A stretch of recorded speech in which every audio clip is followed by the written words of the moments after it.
Welcome to K-Catalog.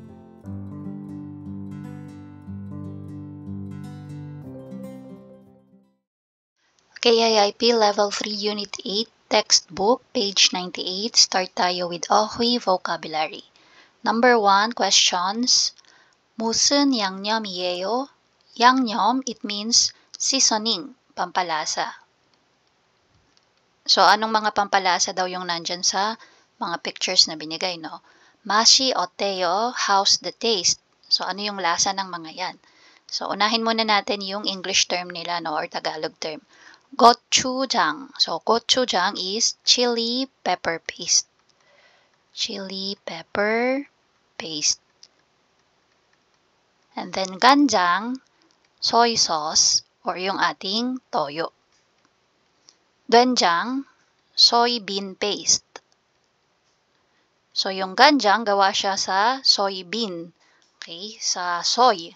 So, soybean paste, ito naman yung ginagamit for doenjang jjigae. Si gochujang, pwede mo siyang gamitin, ilagay sa kimchi jjigae if you want. O kaya sa 돼지 제육볶음, pwede din, no? 참기름. So, ito naman yung ating sesame oil. Next, 식초, vinegar, or suka sa Tagalog. Gochugaru, ito yung ating red pepper powder.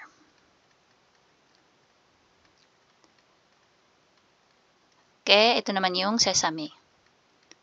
Or sesame seeds na tinatawag natin. Huchu, pepper, paminta. So, tingnan natin ano ba yung mga pwede nating gamitin na lasa dito sa mga to. So, gochujang, gochugaru, at saka yung huchu. So, sila ay mga spicy or maanghang. So, pwede dyan mepta. Again, spicy in Korean is mepta. Mepta, mepta, mepta. Then, ganjang and doenjang, pareho sila na maalat. So, this one, pwedeng chada. Salty chada. Pagdating kay chamgirum at saka kay ke, so pareho sila na gawa sa nut. So, yung kanilang lasa ay nutty. That time, we can use the term gosuhada. Gosuhada. Yan. Pinaghalo ko na, no? Yan. Kay ke at saka kay chamgirum, nutty. Kay doenjang tsaka kay ganjang, chada. Gochujang, gochugaru, at saka huchu, mepta. Tapos, si 식초, vinegar, maasim. So, this one, we can use the term shida. So, that is sour in Korean. Okay, so yan. Nasagot natin yung kung ano yung pangalan and ano yung lasa. So, dito tayo sa number 2. 무슨 요리를 해요? So, ano daw yung niluluto? 요리 준비를 어떻게 해요? Paano daw ang ginagawa sa pag-prepare sa pagluluto? So, tingnan natin yung mga process, no? Ito yung paghiwa, pagpapakulo. So, ano yung Korean terms nila? So, yung una, sabi dito, 당근을 씻다. So, 당근, yung ating carrots. And then, 씻다, to wash. Okay, wash the carrots with water. 양파 껍질을 벗기다. 양파, onion, 껍질, yung balat. Okay, so balatan daw yung onion. So, 벗기다, to peel. Next, 감자를 칼로 썰다. So, 썰다, it means to slice or cut. So, ano yung ikakat natin? Yung kamja. Kamja is potato. Yan. Anong gamit sa pagkat? Yung kal. Kal is yung knife.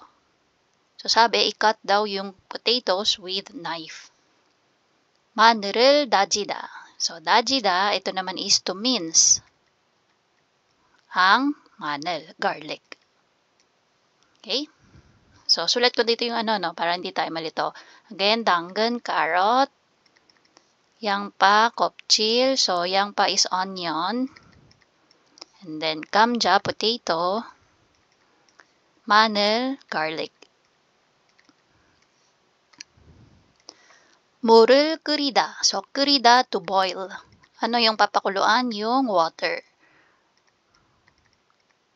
기름에 튀기다. 튀기다 is to fry. So, saan siya ifa-fry? Sa kirim. Kirim is yung oil. Next, mandu tida. So, yung tida dito is to steam. Alin ang i-steam? Yung mandu dumplings. Then, keranel samta. Samta is to boil din siya, no?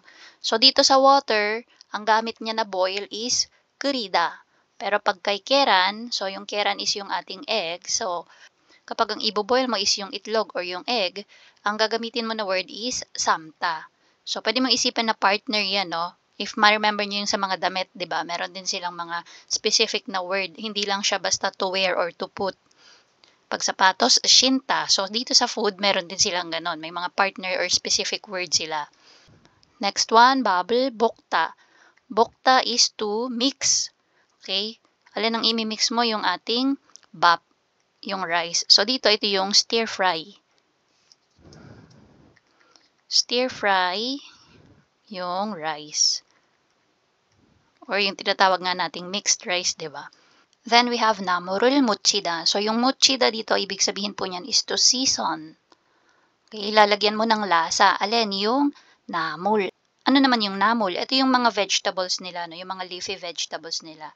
Example niyan is yung spinach. Ayan. So, gagawin nila usually, babanlian nila ng tubig, tapos tatanggalin nila yung excess water, tapos lalagyan na nila ng pampalasa. Gugiril kupta. So, yung kupta dito is to grill. Alin yung ginigrill? Yung meat. Shigumchiril detchida. So, detchida, ito, no? Shigumchi at yung spinach. So, ito yung isa sa mga kind ng kanilang namul. Tapos, yung detchida is to blanch. Paanong blanch? Yun nga yung babanlian muna, no? So, papakuluan ng tubig, tapos bubuhos mo sa kanya. Either ibubuhos mo yung tubig dun sa spinach or yung spinach ilalagay mo dun sa kumukulong tubig for 30 seconds, tapos babanlawan mo na ng cold water.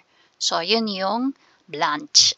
So, ayan yung mga paraan kung saan nagpre-prepare ka, no, ng pagkain.